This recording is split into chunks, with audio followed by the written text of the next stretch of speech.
guys! Welcome back to my YouTube channel. This is Tita Mayang. So for today's video, ang i-share ko po sa inyo ang aking bedtime routine. Ayan, bago ako matulog, ayan, may ginagawa pa akong skincare. Skincare!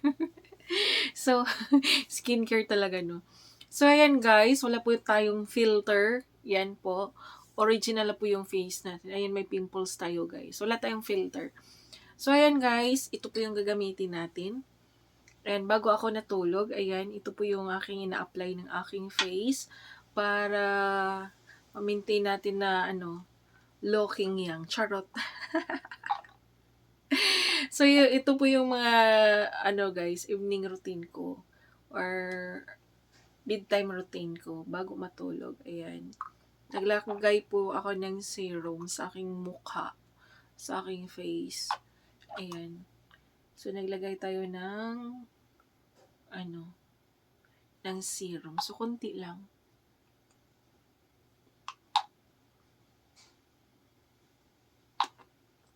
O, diba? So, ayan guys. Kamayin lang natin. So, i-spread lang natin. Ayan, i-spread lang natin yung serum. So, ayokong banggitin yung brand. So, disclaimer lang. So, ayoko lang banggitin ang brand. So, unang ina-apply ko guys is ang serum. So, nag-a-apply ako ng serum sa aking mukha. So, ayan.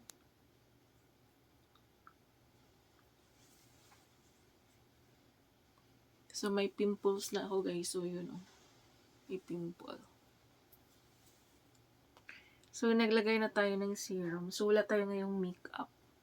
Wala tayong eyeliner. So, ayan. At saka walang lipstick.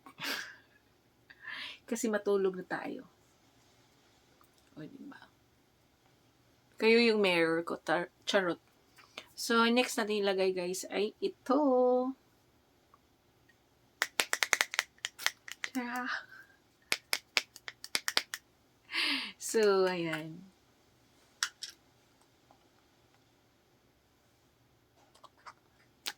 Okay. Ito yung next. Kunti lang guys. Ito yung lagi kong ginagawa bago matulog. Ang aking evening routine. So, konti lang. So, spread lang natin guys. Kayo lang yung mirror ko. Kasi wala akong mirror. Camera lang yan. Ay, kung tamad ako magkuha ng mirror. O, diba? Spread lang natin guys. Spread. Ayan. Spread upward. So, ito yung ginagamit natin. Ito yung sikreto para looking young tayo. Charot! So, yan.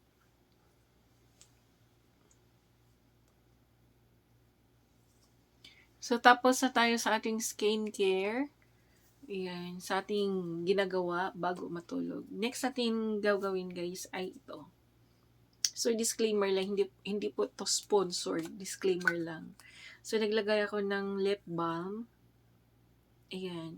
Naglagay ako ng lip balm sa aking lips.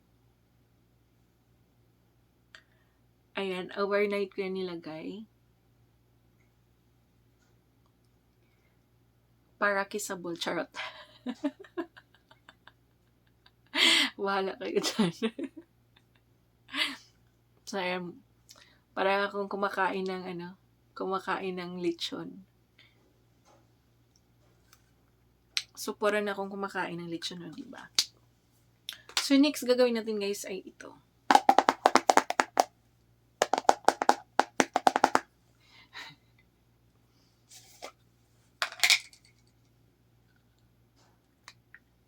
So, ito yung ginagawa.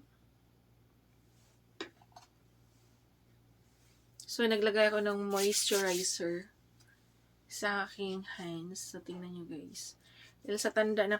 Dahil matanda na ako, kailangan ko nang maglagay ng moisturizer. At lagi tayong nagtatrabaho. Ayan. Kailangan lagyan ng moisturizer. ang ating mga kamay para smooth. Para para malambot pag hahawakan. Charot. Oh, di ba? So, ayan po. Tapos na po kasi ako mag-lotion, guys. Yung na lang, moisturizer sa kamay. Ang ginawa ko.